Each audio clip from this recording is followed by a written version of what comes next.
ሰላም ውዶቼ እንኳን ወደ ህሉና ቻናል በሰላም መጣችሁ እያልኩኝ በዛሬው የፊልም ታሪካችን በ2020 የወጣውን ሪካርድ ኦፍ ዩዝ የተሰኘውን አሪፍ ፊልም ይዤላችሁ መጥቻለሁ። እስከ ታሪኩ ማብቂያ አብራችሁን ቆዩ እያልኩኝ ወደ ፊልሙ የሚጀምረው ይጁን የሚባል አንድ የድሃ ልጅን ያሳየናል። ይጁን በቀን ህይወቱን ለማሸነፍ የተለያዩ ስራዎችን ሲሰራ አባቱ ግን ልጁን እንደማይረባ እየነገረው ምናልባትም ውትድርና ገብቶ ሀገሩ እንዲጠቅም ይነግረዋል።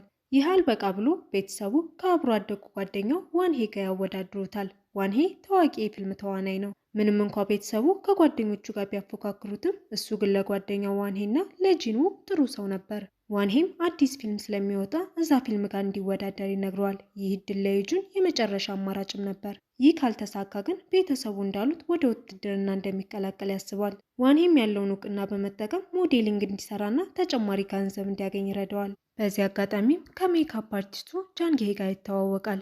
ጃንጌ ቀለል ያለች ሰው ስለነበረች እሷ ጋር ለመግባባት ብዙ አልፈጀበትም ነበር። ነገሮች አሪፍ እየሆኑ ሳለ ዋንሄ የውድድሩ ውጤት እንደመጣና ይጁን የተዋናይነት ቦታ እንዳላገኘ ይነግረዋል።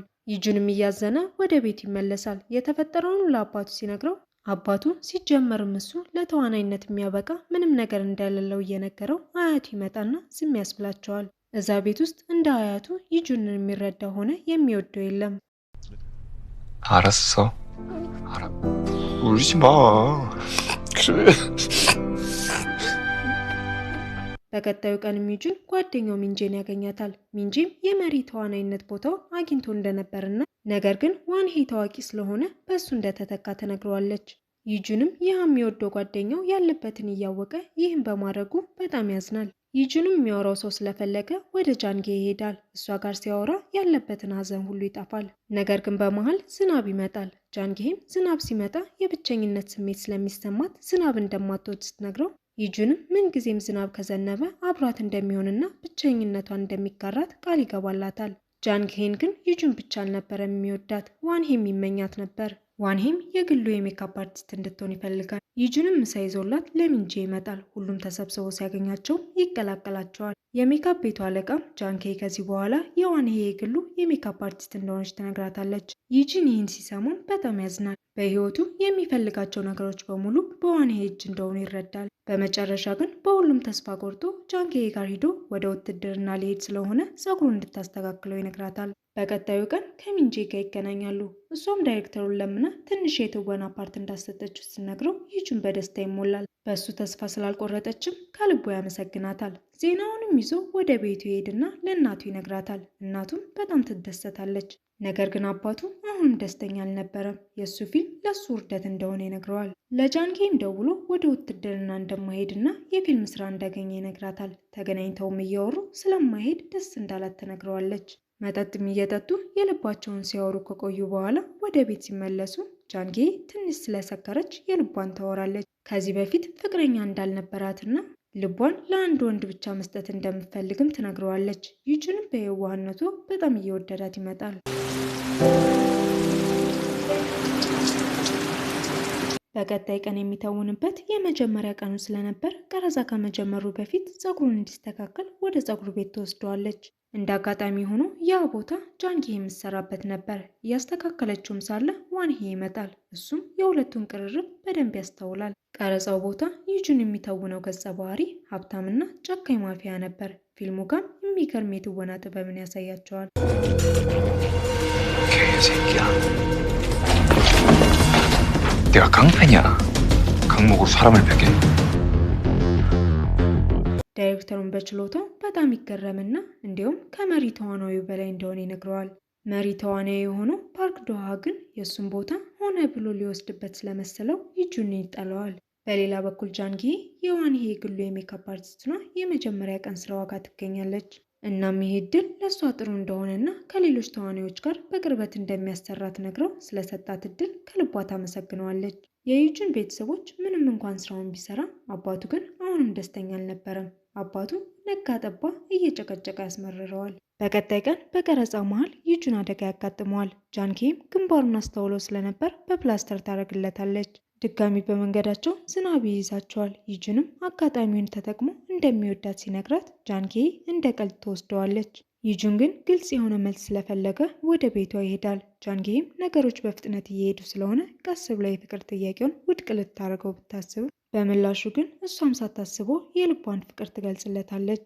ስራ ቦታ ላይ ጃንጌ የስራ እድገት ይሰጣታል። ዋንሄም የእንኳን ደስ አለሽ መልእክቱን ከአበባ ጋር ያበረክትላታል። እያወሩም ጃንጌ አሁን ላይ ከይጅን ጋር ፍቅር እንደጀመሩ ስትነግረው ዋንሄ ምንም እንኳን በልቡ ቢያዝንም የውሸት ፈገግታውን ይሰጣታል። እናም እንደሚወዳት እንዳታቅበት የእነሱን ግንኙነት ሙሉ በሙሉ እንደሚደግፍ ይነግራታል። ከይጁን ጋር ያለባትን ቀጠሮ እንዳታረፍድም ብሎ እሱ ራሱ የተቀጣጠሩበት ቦታ ያደርሳታል።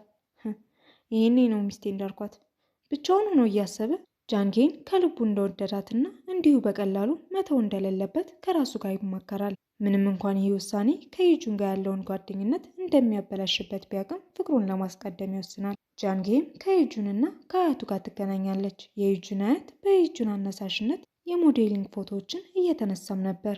የይጁን አያትም ይጁንን ላለማሳፈር በሞዴሊንጉ ጠንክሮ ይሰራል። ነገር ግን ይህ ከአቅሙ በላይ ሆኖ ራሱን ስቶ እንዲወድቅ ያደርገዋል። የይጁን አባትም መሳቢያ ውስጥ የአባቱን የሞዴሊንግ ፎቶዎች ሲያይ በጣም ይናደዳል። ይጁንም ይህ ሁሉ ነገር የመጣው በሱ የጅላጅል ህልም እንደሆነ ነግሮት በጥፊ ይመተዋል። 네가 그런 속아지니까 안 되는 거야. 할아버지 똑바로. 이놈의 새끼가 진짜. ይጁንም ሀዘንን ሆነ ንዴቱን የሚወጣበት ከመኪና ውጭ ሌላ ቦታ ስላልነበረው እዛው ሆኖ ንዴቱን ማብረድ ይሞክራል።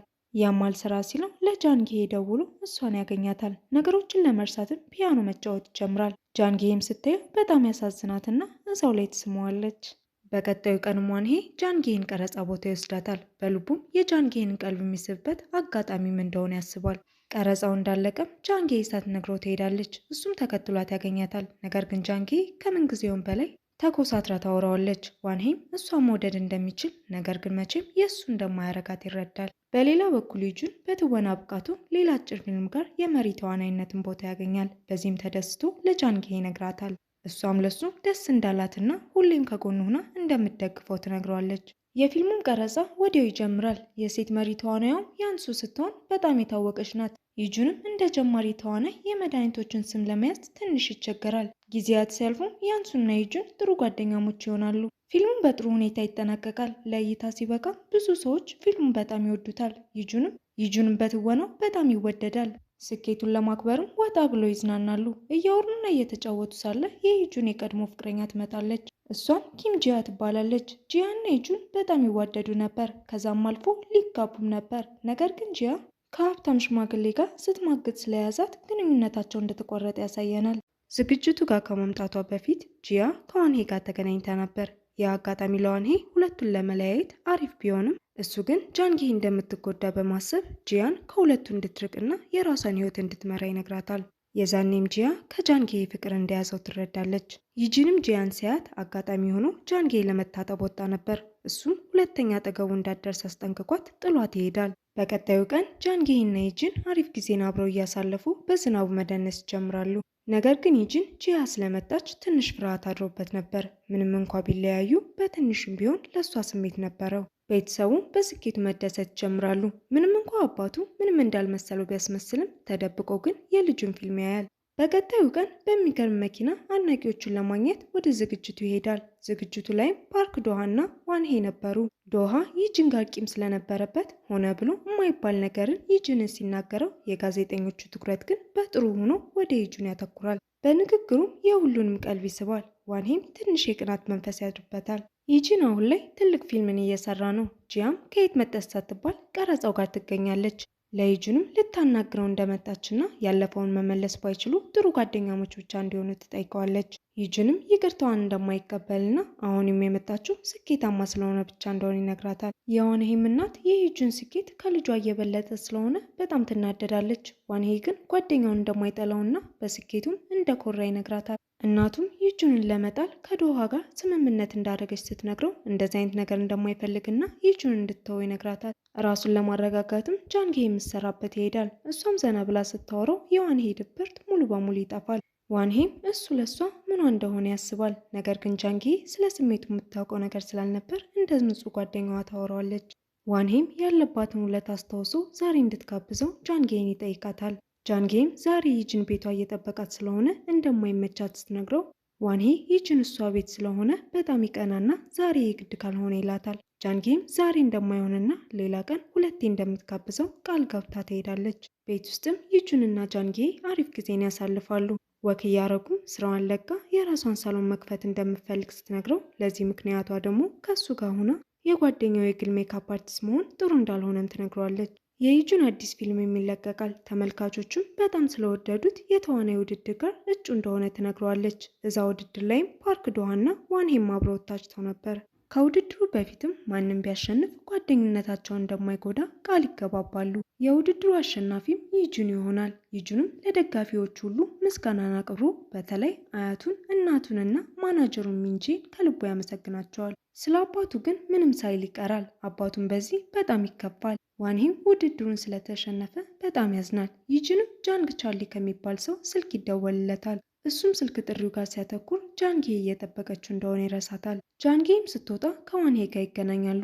እሱም ባለፈው ቃል የገባችለትን የእራት ግብዣ እንድትጋብዘው ይጠይቃታል። ጃንጌም እንደተከፋ ስላወቀች ትስማማለች። አብረው ሆኖ በመኪና እየሄዱ ይጁን ስኬቱን አብሯት ለማክበር በተደጋጋሚ ይደውልላታል። ነገር ግን ድምጿን አጥፍተው ስለነበር ሳታዩ ትቀራለች።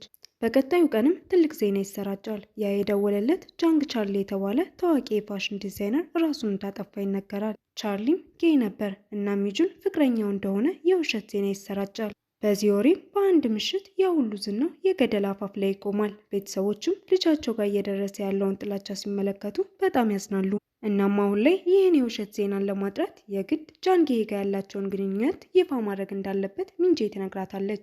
ጃንጌም የእሱን ስም ለማዳን ትስማማለች። ነገር ግን ይጁን ጃንጌን በሚዲያ ማውጣት ከእሷ ጋር ጥላቻን እንደሚያመጣባት ስላመነ ጥያቄዋን ውድቅ ያደርገዋል። በመሀልም ዋንሄ ጂያን ከዚህ በፊት ይጂን የእሷ ፍቅረኛ እንደነበር ለሚዲያ እንድትናገር ያደርጋታል። ነገር ግን ይህን ሲያደርግ ይጁንን ሳያማክር ነበር። ይጁንም ይህን ሲሰማ በጣም ይናደዳል። ዋንሄም መልሶ ይህን ያደረገለት ስሙን ለማደስ ያለው ብቸኛ አማራጭ ስለሆነና ለጃንጌ ማዝኖላት እንደሆነ ይነግረዋል። ጂያም የጠበቃነት እውቀቷን ተጠቅማ ለሚጠይቋት ጥያቄ አሳማኝና አሪፍ መልስ ትሰጣቸዋለች። ወደ ሚንጂን ቢሮ ሂዳ ይጁንን ታገኘዋለች። እናም በሚዲያ ያወጣችው ትኩረት ለመሳብ ብላ ሳይሆን ከዚህ በፊት ስለጎዳችው ለሱ መካሻ እንደሆነ ነግረው ጥሩ ጓደኛሞች ለመሆን ይስማማሉ። በሌላ በኩል ጃንጌ ስለ ጂያና የይጁን የድሮ ግንኙነት ከተለቀቀው ዜና ትረዳለች። ይህን ስታይም ጃንጌ ትንሽ ትቀናለች። ምክንያቱም ይጁን ስላለፈው ግንኙነቱ ምንም ነግሯት ስለማያውቅ። ይጁንም ቤቷ ሂዶ ስለተፈጠረው ነገር ያስረዳታል። ጃንጌም የተረጋጋች ሴት ስለነበረች ነገሩን ቀለል አድርጋ ታልፈዋለች። በቀጣዩ ቀንም የይጁን ስሙ ድጋሚ መለስና ለአዲሱ ፊልም ይዘጋጃል። ነገር ግን የዚህ ፊልም ጋር ከጓደኛው ዋንሄ ጋር አብሮ የሚተውንበት ነበር። ጃንጌ አሁንም የዋንሄ የግሉ የሜካፕ አሲስታንስ ነበረች። ይጁንም ዋንሄን ስለሚያምነው የሁለቱ ቅርርብ ብዙ ግድ አልሰጠውም ነበር። ስራ ላይም እያሉ ሚንጂ ከጋዜጠኛ ይደወልላትና በይጁንና ጃንጌ መካከል ያለው ግንኙነት እንደደረሰችበትና ይጁን ከአንዲት ተራ ሰራተኛ ፍቅር እንደያዘው ከታወቀ ስሙ ስለሚጠፋ በተቻለ አቅም እንዲጠነቀቁ ትነግራቸዋለች። ይህንም ወሬ ጃንጌ ትሰማና በጣም ታዝናለች። ሚንጂ ነገሩን ለማብረድ ይጁንን ሌሎች አድናቂዎቹ እንዲያገኛቸው ወደ ሲንጋፖር ትልከዋለች። ጃንጌም ይጁን ስለሄደ የብቸኝነት ስሜት ይሰማታል።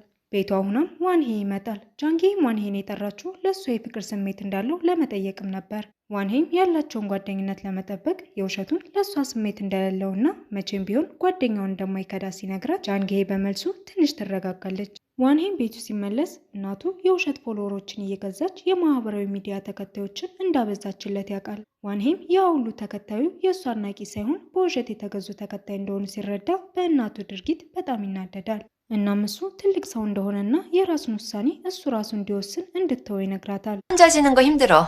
이득 보지 않아도 네가 내가 한 행동에 감사함을 내 가졌어. 힘으로 성공할 수 있다는 거 보여준다 했잖아. 그거 하나만은 존중해달라고 했잖아. ዋንሄም በእናቱ ተናዶ የሚሄድበት ጠፍቶት ለጃንጌ ደውሎ አብረው እንድትሆን ይጠይቃታል። አብረው ሆኖ ስለተፈጠረው ነገር ባያወራትም እሷ ጋር ስለሆነ ብቻ ትንሽ ይረጋጋል። በሌላ በኩል ሚዲያዎች የውሸት ዜናን ስለ ይጁን ያጋራሉ። ይህን ለማስቆም እንጂ ጠበቃ ትቀጥራለች። ከሲንጋፖር ሲመለሱም ጠበቃዋን ሲያገኟት ጂያ ነበረች። በዛን ጊዜም ሁለቱም ይደነግጣሉ። ነገር ግን ጂያ በስራዋ አንቱ የተባለች ታዋቂ ጠበቃ ናት። በአንድ ቀን ስራም ብዙ ሚዲያዎችን ለሰሩት የውሸት ዜና ይቅርታ እንዳስጠየቀቻቸው ይረዳሉ። የይጁን አያትም ታዋቂ ሞዴል ሆኗል። ከስሩም ልጁ የሆነውን የይጁን አባትን እንደ ማናጀር ይቀጥረዋል። ከብዙ ቀናት በኋላ ይጁን ድጋሚ ጃንጌን ያገኛታል። እሷን ብቻዋን በነበረችበት ጊዜ ደባሪ ቀናትን እንዳሳለፈች እየነገረችው ይጁን ብቸኝነት እንዲሰማት ስላረጋት ይቅርታ ይጠይቃታል። ጃንጌም ስለ እሷ ማሰቡን ትቶ ብዙ የለፋበትን ህልሙ ጋር እንዲያተኩርና ሁሌም ከጎኑ እንደሆነች ትነግረዋለች። በሌላ በኩል ሚንጂ ሚዲያዎች እየተከታተሉት ስለሆነ ጃንጌን ብዙ ጊዜ እንዳያገኛትና ከተገናኙ በድብቅ እንዲሆን ታስጠነቅቀዋለች። ማታ ላይም ዋንሄና ይጁን እያወሩ ዋንሄ ከልቡ የሚሰማውና አሁን ላይ ይጁን ታዋቂ ስለሆነ በእሱ እንደቀና ይነግረዋል። ይጁንም ሁሌም ቢሆን እሱን መሆን እንደሚፈልግና ዋንሄ ሀብታም ሆኖ ለሰዎች ያለው ክብር ሁሌም እንደሚያስቀናውና ዋንሄ ለሱ ሁሌም ማራያው እንደሆነ ይነግረዋል። ጃንጌ ጋር ብዙ በአካል መገናኘት ስላልቻለም ይጁን ጫማ ገዝቶ ራሱ አስቦ ይልክላታል። እሷን በጣም እንደወደደችው ትጽፍለታለች። በቀጣይ ቀን ተገናኝተው ጃንጌ አሁን ላይ ለመለየት እንደምትፈልግና ለሱ ህልም እሷ እንቅፋት መሆን እንደማትፈልግ ምናልባትም የሆነ ቀን ከሱ እኩል ደረጃን ስትደርስ የዛኔ አብሮ እንደሚሆኑ ነግራው ትሄዳለች። ጂያና ጃንጌም ሲገናኙ ጃንጌ አሁን ላይ ከይጁን ጋር እንደተለያየችና በስራ ወቅት ያለምንም ችግርና መተፋፈር ጥሩ ጓደኛሞች ለመሆን እንደምትፈልግ ነግራት ይስማማሉ። ከስራ ስትወጣም ይጁን መጥቶ ግንኙነታቸውን እንዲሁ በቀላሉ መተው እንደማይፈልግና እንደሚታገል ሲነግራት ጃንጌ ግን ይህ የመጨረሻውና የማይቀየር ውሳኔ እንደሆነ ታስረዳዋለች። ይጁንም ከዛ በኋላ ከራሱ ጋር ሲማከር ቆይቶ አሁን ላይ ታዋቂነቱን ትቶ 2 ዓመት የማይቀረውን ውትድርና ለማገልገል ይወስናል። ይህንም ለቤተሰቦቹ ሲነግራቸው አሁን ላይ የዝና ማማ ላይ ስለሆነ ትንሽ እንዲቆይና ትወናው ጋር እንዲያተኩር ሲመክሩት ይጁን ግን በውሳኔው ይጸናል። በሌላ በኩል ዋንሄም እሱም ውትድርና ሊሄድ እንደሆነ ነግሯት ጃንጌን ይሰናበታታል። ይህም ውሳኔ ለሱ እናቱ ምን ያክል እንዳደገና የራሱን ህይወት ራሱ መወሰን እንደሚችልና እንድትረዳው ደብዳቤ ያስቀምጦላት ይሄዳል። እናቱም ይህን ስታይ በጣም ታዝናለች። 2 ዓመትም እንደ ቀልድ ያልፋል። አሁን ላይ ጃንጌ የታዋቂ ሰዎች የሜካፕ አርቲስትና ዝነኛም ናት። ይጁንም ውትድርናውን ጨርሶ ለአያቱ የተዘጋጀ የሞዴሊንግ ሽልማት ጋር ይገኛል። አያቱም ንግግሩን ሲያደርግ ከልጁ ጀምሮ እስከ ልጅ ልጁ ይጁን ምስጋናን ያቀርባል። በዛን ጊዜ የይጁን አባት ለልጁ ምንም ድጋፍ እንዳልሰጠው ይረዳል። አባቱም ላለፈው ነገርና ህልሙን ስላልደገፈው ይቅርታ ይጠይቀዋል። ይጁንም ሁሌም እንደሚወደው ነግሮት ይቅርታውን ይቀበለዋል። ዋንሄም ከውትድርና ተመልሶ 3 ጓደኛሞች እንደ ድሮ ሲያወሩ ያሳየናል። ይጁንም በቀጣዩ ቀን ቀረጻ ቦታ ሆኖ ከብዙ ጊዜ በኋላ ጃንጌን ያገኛታል። ሁለቱም እያወሩ አሁን ላይ ያለምንም ፍራቻ እንደገና ከአዲስ ፍቅራቸውን ይጀምራሉ። አንዳንዴ ለጓደኝነት የሚከፈለውን መስዋዕትነት መክፈል እንዳለብንና ለሁሉም ሰው የራሱ የሚያበራበት ቀን እንዳለው የሚያሳይ አሪፍ ፊልም ነው። ከወደዳችሁት ላይክ፣ ሼር፣ ሰብስክራይብ